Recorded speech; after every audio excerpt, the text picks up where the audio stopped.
is Thursday, August 5th, 2010, and this is the Hermetic Hour. Tonight we'll feature a talk on Magical Pathworkings. Now, these are hypnotic guided tours of the astral plane, interplane projections intended to introduce magical students to deeply significant symbolism from mythology and traditional occult correspondences. The kabbalistic tree of life is the roadmap.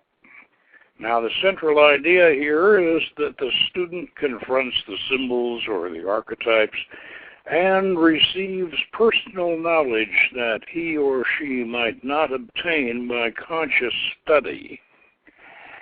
These are astral initiations. Now, we'll look at the history of this type of working, the Eastern version that influenced our O.T.A. pathworking system, and we'll even take you on a mini-pathworking so that you can experience some of the effect. Now, this is an important part of traditional magical lodge instruction, and it's not very well understood. So we're going to try to make this particular technique clearer to you. Now, I'd like to repeat the guest call-in number for you and invite you to call in at any time. And we have enough room in tonight's show where we can take your calls and chat with you about anything we've had on the show. So the guest call-in number is area code 347-857-1830. I'll repeat that. Area code 347-857-1830. So I invite you to call in at any time during the show, and we'll take time for your questions and see if we can answer them. And while we're waiting for somebody to call in here, let's get on into this pathworking discussion. Pathworkings are hypnotic workings, very definitely hypnotic workings. One of the problems that we've had with this in the West, in the traditional Western Masonic lodges, Masonic type occult lodges like the Golden Dawn and the O.T.A. and various other lodges here in the West, is that during the Victorian era, as I explained in an earlier broadcast, during the Victorian era there was a prejudice and a fear developed about hypnosis. The mesmerists were holding sway at that time, and they were knocking people off their feet on stage, and they were doing these very spectacular things with mesmerism. Some of the things they were doing were rather frightening, and so people developed a fear that hypnosis of any sort was stealing your mind. And the Golden Dawn had in its oaths, it made its members swear not to be hypnotized. The O.T.A. had the same thing. And so I assume several other lodges, which I'm not familiar with the rituals of all of them, but this during the Victorian era, this was pretty much a universal thing in the West. Now, in the East, they had a different attitude toward hypnosis. In India and Tibet and the areas like this, they didn't have that particular name for the phenomenon, but they had used it in their rituals. They used it in their practice, and so they were not hobbled with this restriction. So this was why when we got started in the West with pathworkings, there was this is a pretty controversial thing. Now, as far back as we can trace the history of pathworkings in the West, we go back to the Golden Dawn's Sphere Group. Now, the Sphere Group was started by Florence Farr, who was George Bernard Shaw's significant other. She was a very prominent actress at the time, and however, she was also, along with being an actress and being on George Bernard Shaw's arm, she was also a very much of an adept, and at one time she actually was the imperator of the Golden Dawn. She and William Butler Yeats had that office back and forth. Now, Florence Farr developed the Sphere Group as a side group in the Golden Dawn. Now, what the Sphere Group did was they did these pathworkings. They called it the Sphere Group because they were doing sphere magic. In other words, they were doing these interplane projections to the spheres. Now, let's explain exactly what an interplane projection really is. What it is a guided tour in a state of reverie, of hypnotic reverie. The leader of the tour, who is the instructor or the path-working leader, he induces a state, quite frankly, a state of hypnosis. He can do this ritually, and he can be more or less clinical about it. He can have everybody relax and get them into this state. And then, however, it does need some ritual, obviously, if it's going to be magic. And we're going to have to open the magical gateways, use the magical symbolism. But what he'll do then is when he gets the group into this reverie, then using a measured tone of voice, and it does help to be a fairly good hypnotist. Using a measured tone of voice, he will narrate a journey for them. He'll describe a journey that they're all taking through a landscape that will contain symbols, and it'll contain archetypes. It'll contain almost perhaps tableaus and mini dramas.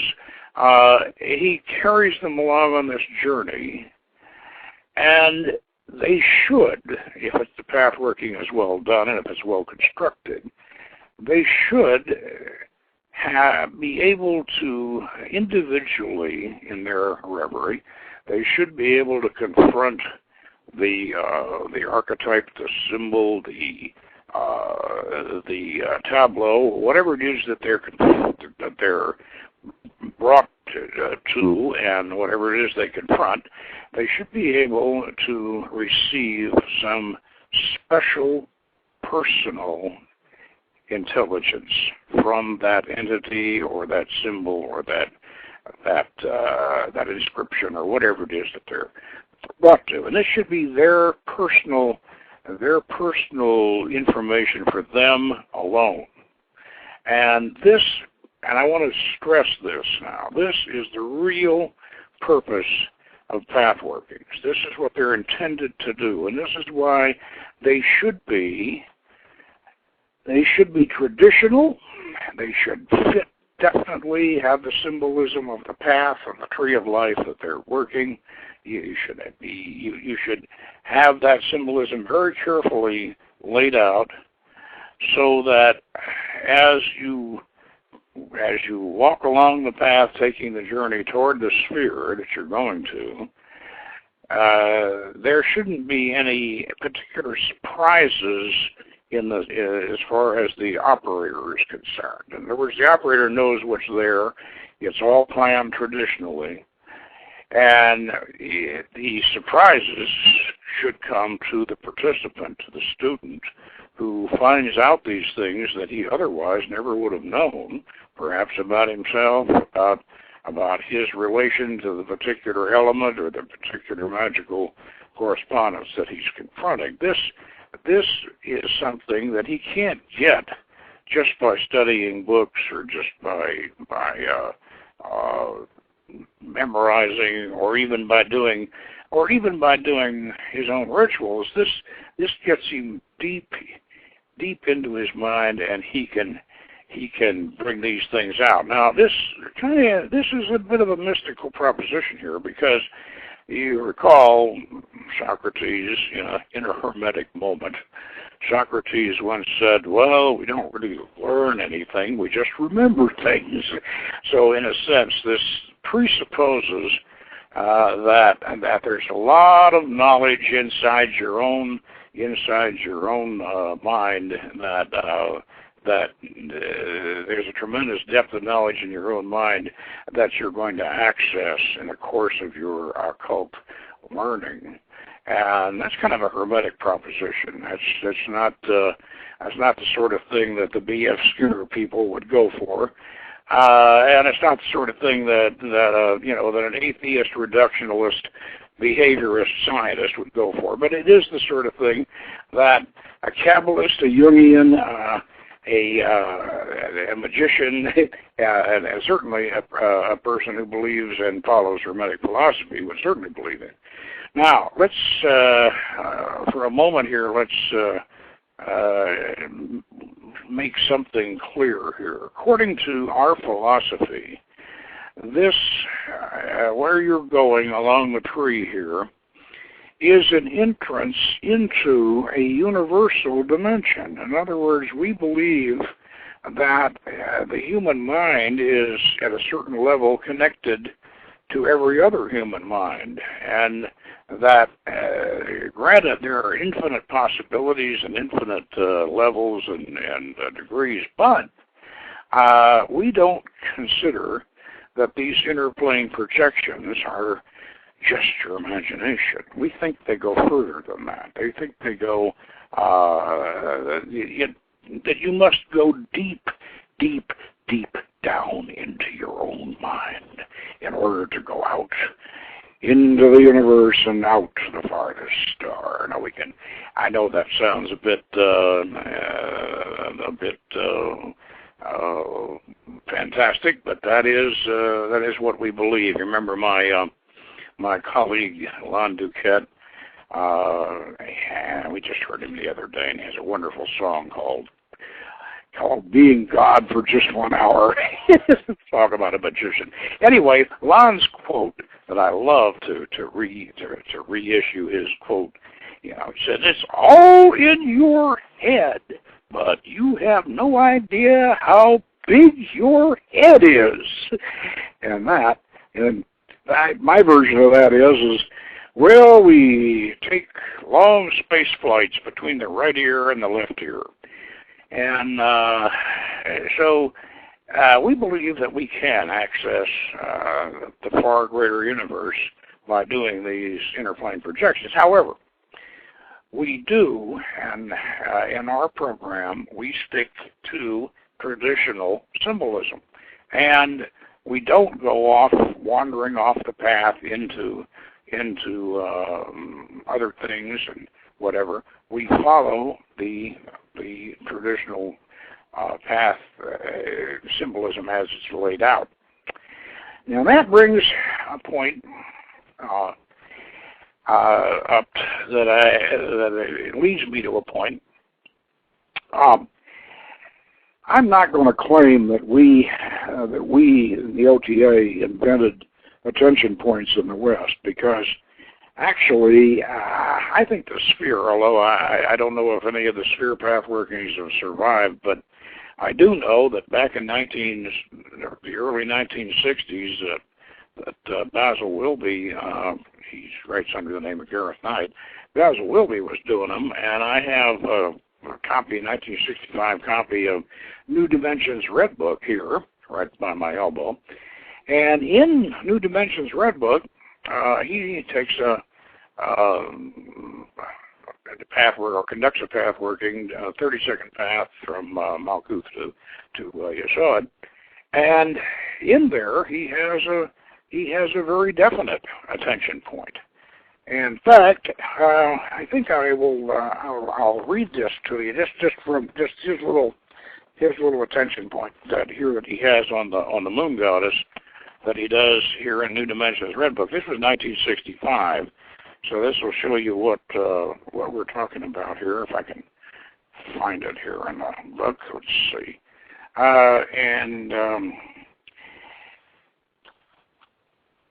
let's see.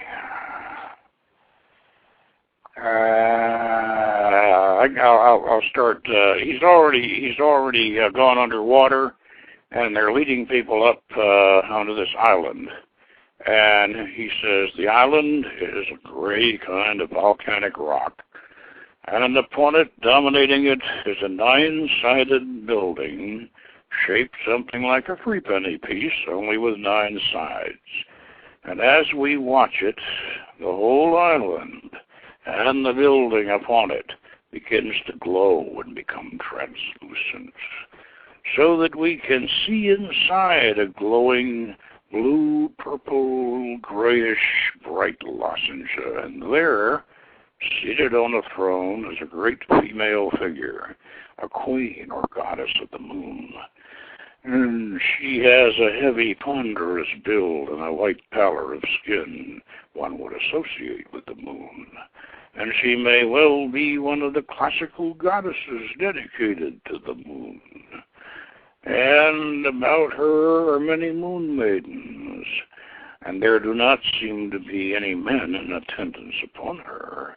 And now she is holding up her hand in recognition and salutation to us, and we will have a few moments' silence while each one of us sees if she has any message or token for us individually. And this may not be in any particular words. It may be a symbol, or it might just be a feeling of recognition. We will now hold this figure in our minds in silence for a few moments.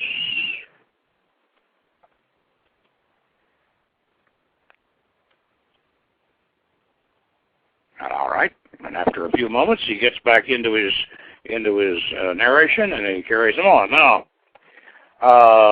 this was 1965. This was published, probably done around 1960 or 62. And that's definitely is an attention point. That's the kind of thing we do. Now, so I certainly can't claim that we developed attention points, but how I got introduced to this whole attention point thing was rather interesting. Some of you may have heard about a group called Ekankar, it was founded by a man named Paul Twitchell, and the first book he came out with was called The Tiger's Fang, back in about 1970, I think. And Paul Twitchell was a student of the Sikh Sant master Kirpal Singh. And Kirpal Singh taught him the Sikh Sant pathworking system. And Paul Twitchell then proceeded to westernize it in his Ekankar program. Now, Paul Twitchell in his books does not mention Kirpal Singh. He says the secret master that he has. The reason why he doesn't, according to what I understand, is that Paul Twitchell had his students, after they had gone through their pathwork, then they were off doing it by themselves and going and exploring on the inner planes and whatever. And according to what I've heard, and I can't confirm this, but this is what the scuttlebutt is, that Kirpal Singh told him, please don't mention my name as your master, because that's not the way I want to do these pathworkings. These are done for instructional purposes, and you follow the guru, and the guru tells you what you're going to confront, and what you get out of it is yours, but the guru directs you, and if you have these people going off into the inner planes all by themselves, you're not doing it the way I want it done. So don't say I'm your master. Well, now that's probably pretty reasonable, because the Ekankar people became adventurers on the inner planes, and which is, and I don't have anything really. I don't have anything against that. I think that adventuring on the inner planes interesting and perhaps productive. It can also be escapist. It can also be self-delusional. But you know, but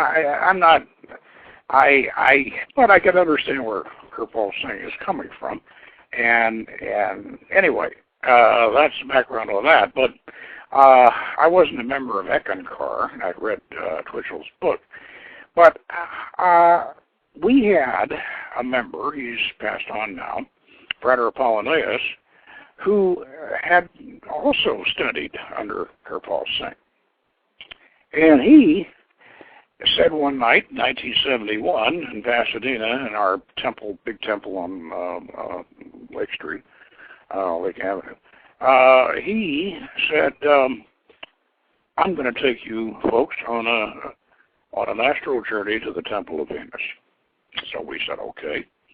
So we all went into our black painted actually at that time, meditation room, and we all lay down put our heads together and lay down on cushions.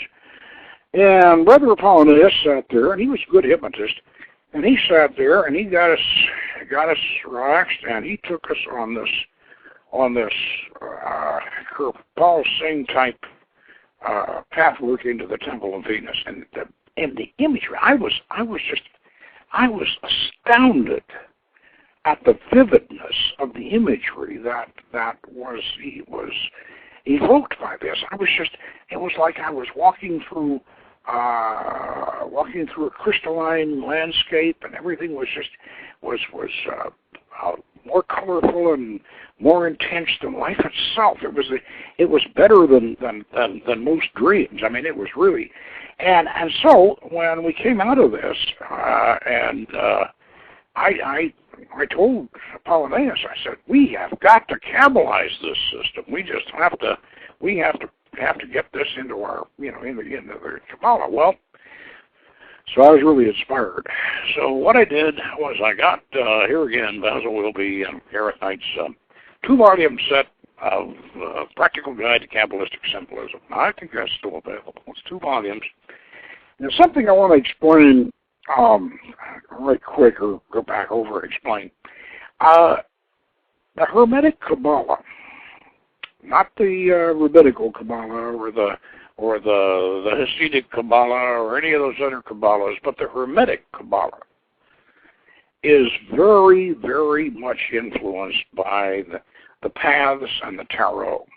So we have a lot of tarot symbolism that relates to each path, and we have developed quite a bit of path symbolism from other mythologies and whatever that the Rabbinical Kabbalah or the Hasidic Kabbalah don't have. So this is basically what pathworkings are mostly concerned about, is this Hermetic aspect of the Kabbalah, or Hermetic Kabbalah. And so the tarot card for each path, and the tarot card figures in the symbolism, and then of course the planet or the astrological sign or the element that refers to the path, that also influences the symbolism. So you take a book like Basil came up with, the Practical Guide to Kabbalistic Symbolism, which is based on this. It's a do-it-yourself pathworking kit for those of you who want to start off and write your own. So I got this, and my experience, of course, from going on this Apollonius' version of Kirpal Singh's Venus working, and I started kabbalizing, and of course I kabbalized along O.T.A. lines, and but we're pretty close to the traditional Golden Dawn, traditional Hermetic symbolism in this, and yet we really emphasize the attention points. So instead of having just one attention point, our pathway, whereas Basil did just the moon goddess when he did his, we had going up to Yesod, we had the jewels in the cave, we had the tree alphabet, and then we went on through, and then we went to the dolmen out, the Saturn dolmen, and then we went up to the on the top of the Colossus and went into the sphere of memory. We had 4 major attention points that we did. So we really, and then we come out. What you do when you get the pathworking done, you come out immediately, and you log it. And of course, you know, the leader creates the header and the log page, and you mark out all the attention points so that everybody knows what the attention points are. And then you hand it to the first student. It's okay, you know, go through and tell us what you got in each one of those attention points, unless it's very personal and you want to keep it to yourself. But other than that, you know, tell us what you got. And so we log it. You got to log it very quickly. We also ask the students to keep their own logbook too, because they need their own record. And if you don't do this, if you don't get it logged and get it logged in detail, you're going to lose it, because these things are like dreams. They're very vivid when they're going on. Believe me, they're vivid. But if you don't get it logged, you're going to lose it. And it's like a dream record, and you've got to do it quick. You can't dawdle. I mean, you know, once I get the header done, I can go into the kitchen and start cooking a pizza or something like that. But I've got to get that header done, and I got to get them started immediately, logging the thing. And some of what they get is very, very, very important to them. It's very important to the magical learning process.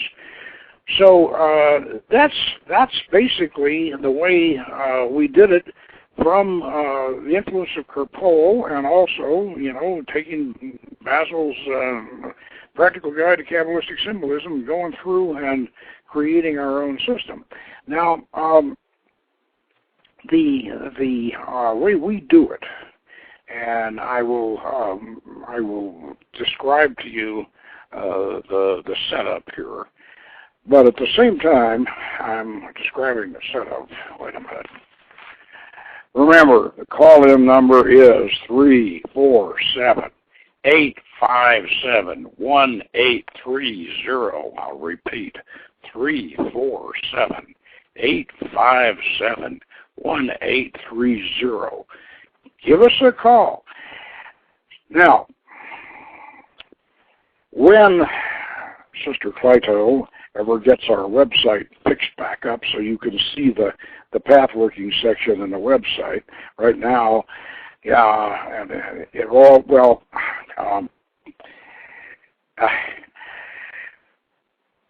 Frater Chiron has the backup. He has the backup, but he's over in Prescott, and Clyto is up in Los Angeles, and we're going to get this archive. We have a nice pathworking archive showing pathworking setups and everything on the website. I'm gonna talk with the sister tomorrow and see with both of them and see if I can't get that back up on there so you can look at it. However, we have in our video the rites of magic. That's the rites of magic. We have a section in there on pathworkings. And in there, we do a shortened, edited version of the pathworking from Malkuth to Yesod, our version of it. And we show it in the video. We show the induction, and then we get into the middle of the pathworking, and we show, and I have artwork that I did for the video that shows you what gives you an idea what the imagery should look like, and I will go over that in a little bit on the part that we did show you. So you can get the rites of magic. I think I just sent 4 of them off to Amazon just the other day, so they're there. You can get that, and you can see just exactly how we do it. But I will describe it in lieu of being able to show you right now. We use a big magic mirror, optical magic mirror, and it is convex. Now it's convex, and and it is suspended from the ceiling of the temple, and it's suspended over the heads of the people taking the pathworking. Now, they lie in the magic circle with their feet out toward the edge of the circle, and they lie on pillows, and of course they all wear black robes, and they lie on black pillows. And they look up at this black mirror, and on top of the mirror, which is suspended over them, we put the symbolism of the path and the sphere that we're working, the tarot card, and we burn the right kind of incense, and we have the right color cloth on the top of the mirror, the back of the mirror.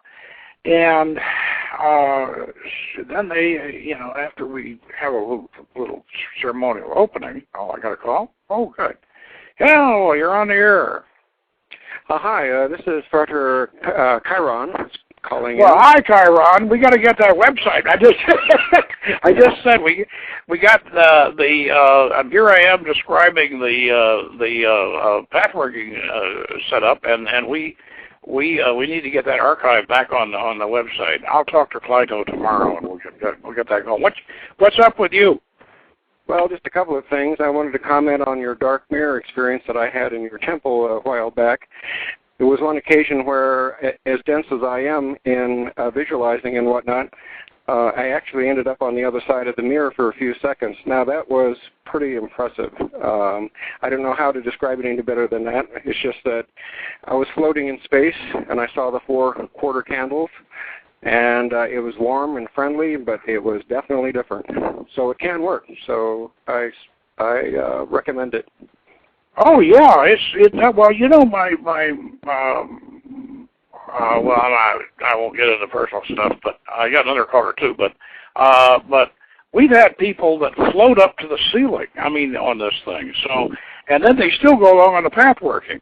So actually, if you're prone to that sort of thing, you can do an OBE, which is kind of what you got pretty close to doing. That's true. Yeah. You also remember on one occasion, my wife ended up in your crystal ball. So, well, that's good. You're supposed to. You use the crosshairs method and get inside the crystal ball. That should be part of the experience. Have we got another call hanging on? Yeah, I got another one. I'm gonna take this other call. Thanks for calling. I'll get back to you tomorrow, though. I want to get this website thing straightened out. Okay, it's a deal. Okay, good enough. Take care. Okay, what next guy? Are you on the air? Who am I talking to? You still have Chiron here. Oh, I still have. Okay, you want to sign off, and we'll get the next guy. Okay, will do. Bye for now. Okay, thanks. Bye. Okay, who we got on the line here? Do we have anybody on the line here? Are you still hanging on? Well, I guess he's off. Oh, he didn't give us much of a chance there. Well, you gotta hang in there, boy. Tell him to call. Well, my engineer just told me to tell you to call back, and obviously that's what I'm telling you to do. Okay, let's get going on describing just how we do this mechanically. Now, Chiron just told you, yeah, you can go through the mirror, you can do an OOB, you can do it. Yeah, you can make this as much of an astral, of an OOB as you want to. All right, now we have the caller. Okay, you're on the air. Who am I talking with? Is this the Hermetic Hour? Yes, it is the Hermetic Hour. Who am I speaking with? I'm just listening to this show. I don't want to be on the air. I just want to listen. Well, you just want to listen. Well, okay, sure, fine. Well, don't you have a question that you might want to throw at us? I just tuned in, so I haven't heard much of the show yet. Okay, well, then you call back as soon as you get an idea what we're up to. Can I listen to the show? Because I don't have a computer. Sure, well, you can listen to it. You can listen to it over your computer anyway. So. I do not have a computer. I don't have a computer. I'm listening on the phone. Can I stay on the line and listen? Well, the problem is, if you stay on the line and listen, nobody else can call in. That's the trouble. See, that's the problem. we really would. Yeah, I don't understand what you're talking about. But then on the other hand, yeah, we got to, we have the line open so somebody else can call in if you would. So anyway, this encourages you to get a computer, but if you can't, the other thing that you might want to do is get one of our videos from Amazon, and, well, I don't know how you're going to do that without a computer. Okay, bye-bye. Is he off? Okay. Anyway, let's get back to describing how we do this thing. Because obviously the experience is really great, and it's just part of magic that people need to know how to do it. And so the way we set it up, and the way I think the Golden Dawn used to do it, I know that they, in recent years this has been the doorways to the paths on the Tree of Life. Okay, we got another caller. Who am I talking with? Hello? Hey, you're on the Hermetic Hour. Who am I speaking with? Oh, this is John. Yeah, John, what's up with you, and what would you like to talk about? Well, I'm just a little interested. I actually purchased your book, which one? The Book of Solomon's Magic, and I've been listening to your show for a couple of weeks, and I'm just curious about, in all your years of the different practicing of magic and ceremonial magic, have you ever been able to quantify any results actually from the magic that you've actually performed over your 30 plus years, 40 years or so? I mean, oh boy, we sure have. And the biggest thing that I ever did with magic, I hate to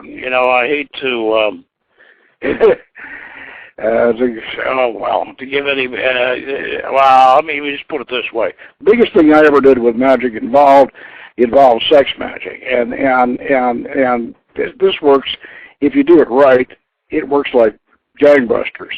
And what I managed to do with sex magic was to get the dream job.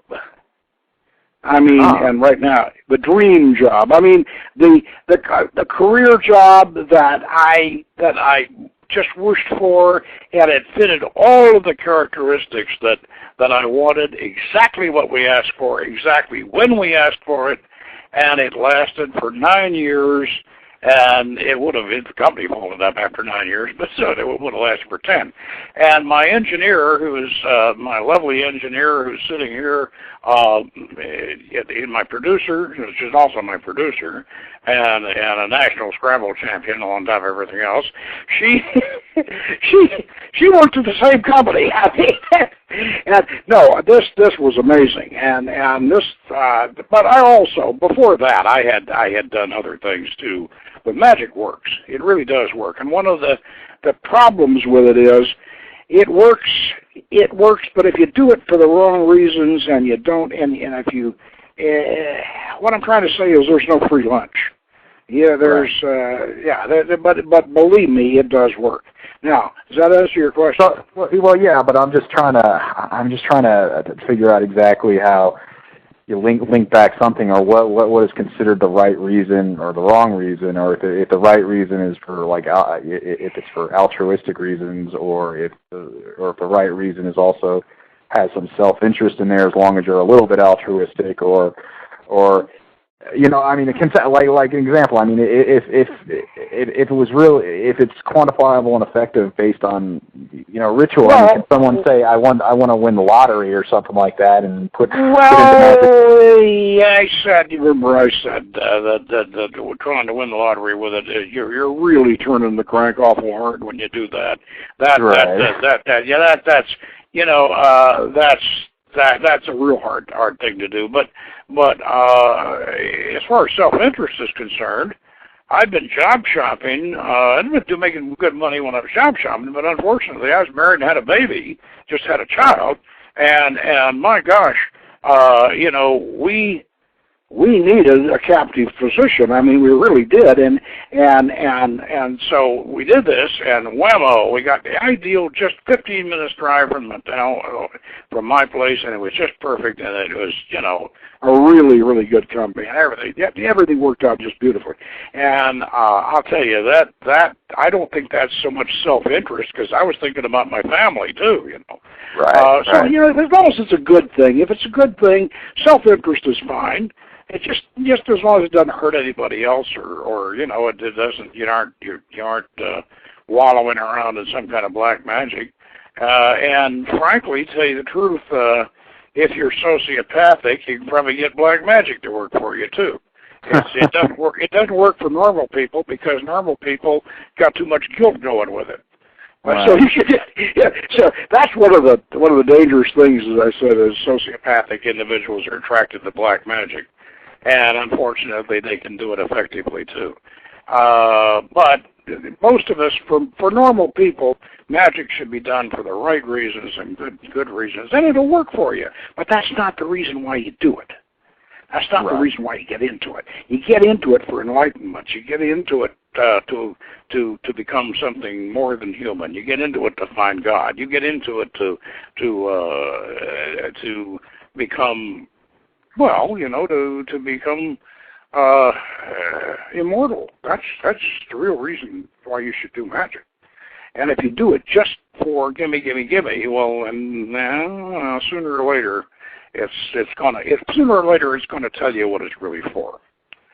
Does that answer your question?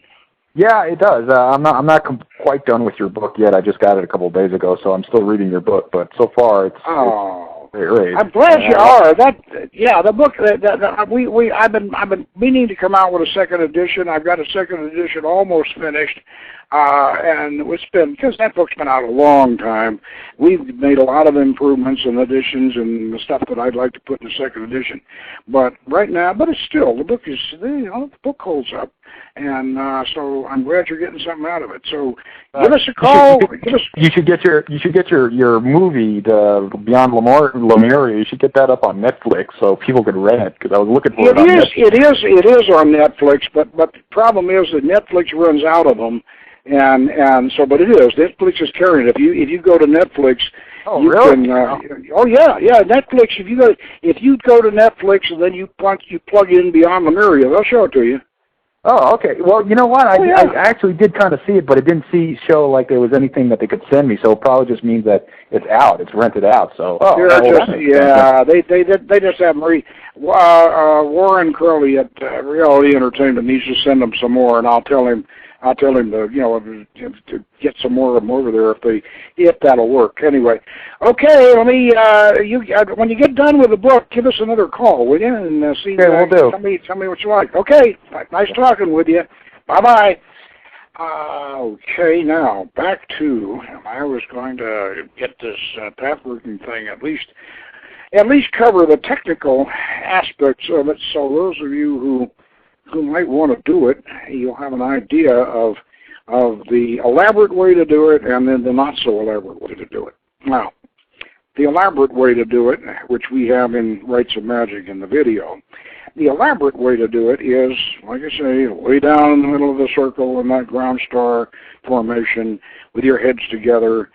Don't touch your sides and don't keep your feet together. And I have another caller. Okay, you're on the air with the Hermetic Hour. Who am I talking with? This is Dr. X. Oh, Dr. X again. Hey, what do you mean again? What do you mean again? This is the Dr. the evil side of Dr. Xavier. Yeah, I know that. What I'm calling in about is I want to encourage you in your pathworkings, and particularly I would like you to publish the Adamson's Quest that you have, as well as some induction descriptions that you can do with the guided meditation. I really think that's important because I really think it's a really, really excellent method that is not well known outside of your group. Well, I'm just about to get into that, and so with your encouragement, I will I will proceed. I think I've got time enough to describe an induction and at least get it described. And I'll go ahead and do that. And thanks for reminding me.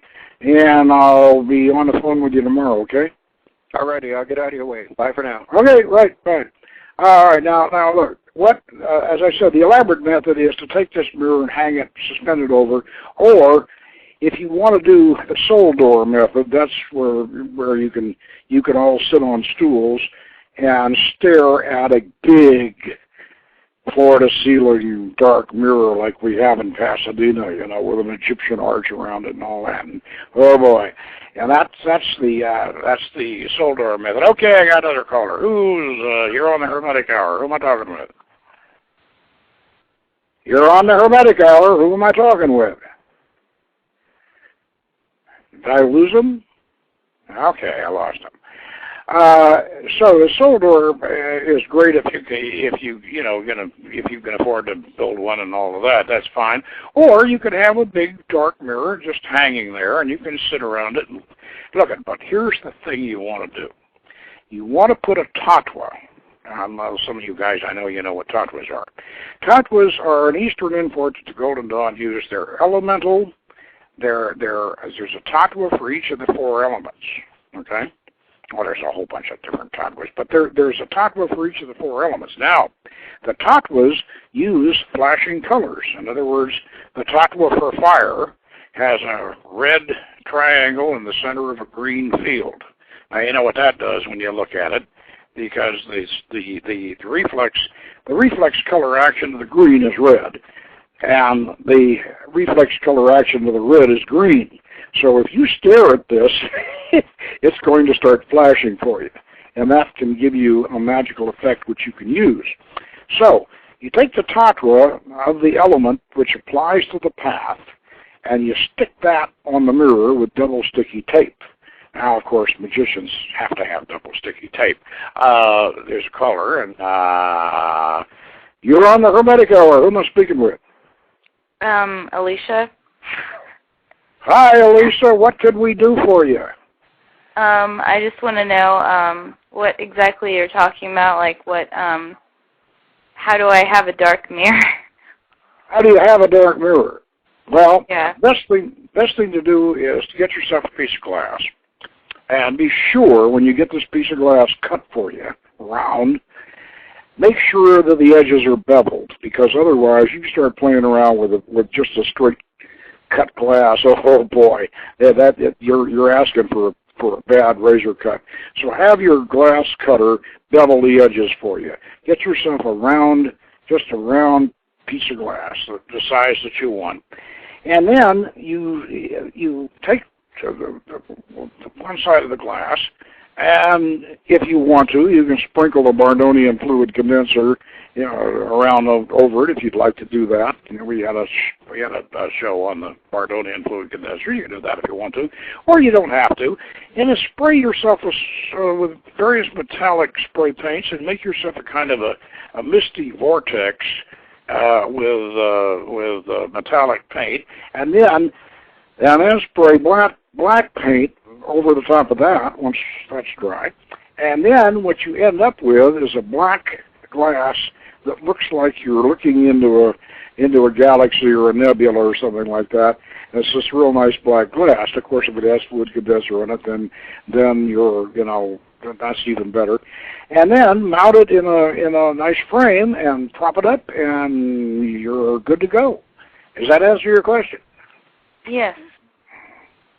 Or, now the other thing you can do is you can get a hold of Azure Green, or I can Google them, Azure Green, and they supply houses, and they have nice scrying mirrors like this that are already made. You can get them for, $40 or $50 or something like that, or a big one for $75, so you can do that too.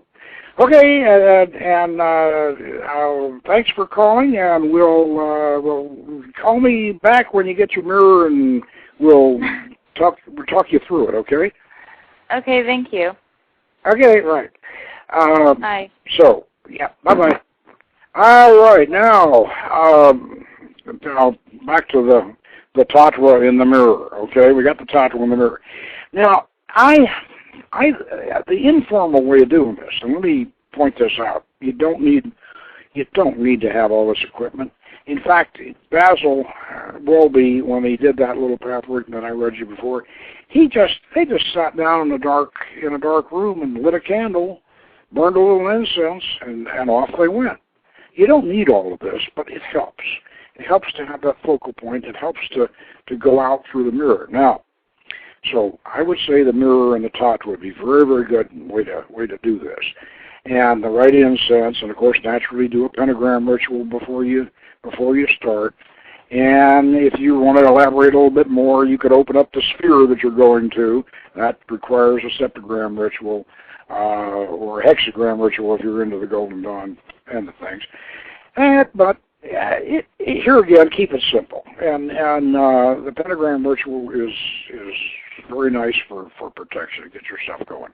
Now, in hypnotic induction, and this is what I suggest you do, to get everybody that's going to go on this expedition with you, and get them all in whatever position you're going to put them in, and then tell them to relax and have them breathe deeply, and then have them tense their muscles and relax their muscles, tense the leg and then relax it, and the other leg, and then relax it, and then you relax the arm, make a fist, raise the arm up a few inches off the floor, and make a fist real tight, and then relax it. Get everybody good and relaxed, and then tell them, and as they're looking at the mirror, keep them looking at the mirror while they're doing this. And then you bring their consciousness up through their feet, and they get their feet kind of numb when you get their feet. And the consciousness comes up through the ankles, and the ankles are numb, and they bring the consciousness up through the knees, leaving the legs like soft melted wax, and then that consciousness comes up through the thighs, and leaves the thighs like soft melted wax. And up into the small of the back, and all the tension is going out of the small of the back, and all drained out. Now, one thing that's important when you're doing a hypnotic induction is don't ever say it's going to, it always is, it's always, you don't say you're going to get me relaxed, you say you are relaxed, your whole body is relaxed, your arms and shoulders are relaxed, your head is relaxed, and this goes on and on. Do it properly, and then the eyelids become heavy, and then you tell them that their spiritual body is coming alive, and as their physical body becomes inert and becomes totally relaxed, the spiritual body is coming alive. The little spiritual body, and their consciousness is extending to it, and the spiritual body is anxious to be free.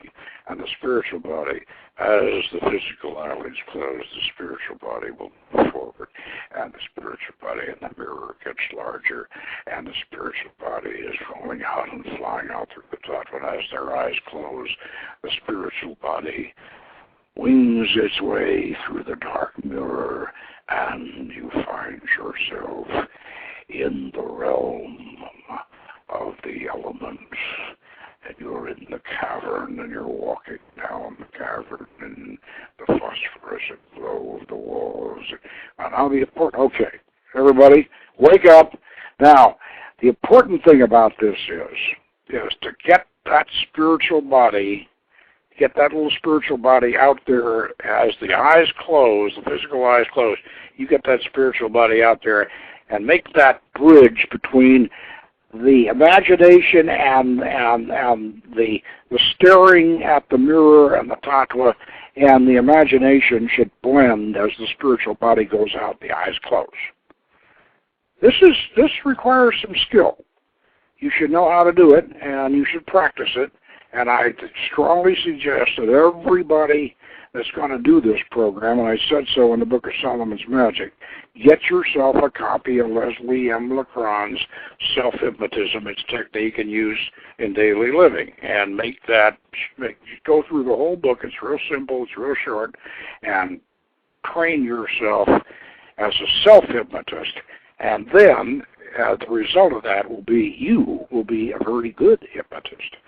if you first, and this is something a secret that a lot of people don't know, that in the Orient, magicians in the Orient hypnotize themselves before they hypnotize their subjects. Now remember that. So this is all skills that you need, but you will acquire these skills by reading the right material and doing the exercises and working properly through the program. All of this is outlined in the Book of Solomon's Magic, and I would strongly suggest, by the way, that you get the Rites of Magic, and you'll see this pathworking that we have in the Rites of Magic. You'll see the part of the pathwork, not the whole thing, but we have that same working, our version of that working that Wilby did. And I just thought that I would read, in a few minutes we have left here, I just read you just a little bit of this script. It's the same one that's in the Rites of Magic movie here.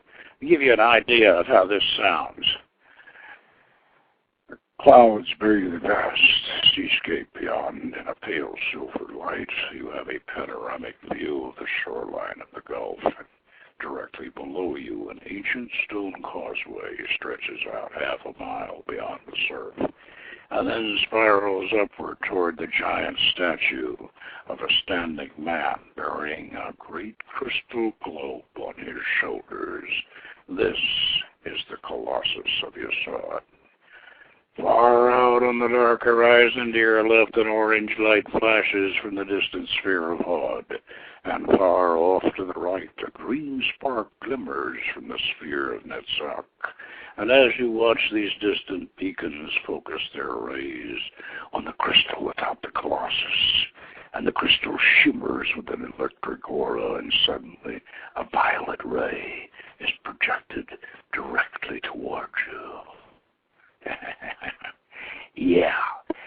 Now, next week, we're going to be one day advanced. We're going to do it on Friday night. We're going to have the show on Friday night. The reason for that is that our producer and our lovely engineer and our national champion Scrabble player is going to go off to the Scrabble Nationals in Dallas, and she's going to really Scrabble them up, and so she'll be doing that, and so she won't be back, of course, until Thursday. We got to give her time to unscrabble herself, and so get back in then so it's going to be Friday night, 8 o'clock. And that we'll go back to schedule after that. But what we're going to do next week, we're going to do Hermetic philosophy. We're going to tell you where all this is supposed to go. Like I was saying to one of the people called in tonight, we're going to tell you what you ought to be doing with all of this stuff and where it ought to be headed at this point. So next week we'll be philosophical, and be sure and tune in on Friday and keep those calls coming in because they're great. And have a good one, and we'll see you on Friday. And good magic.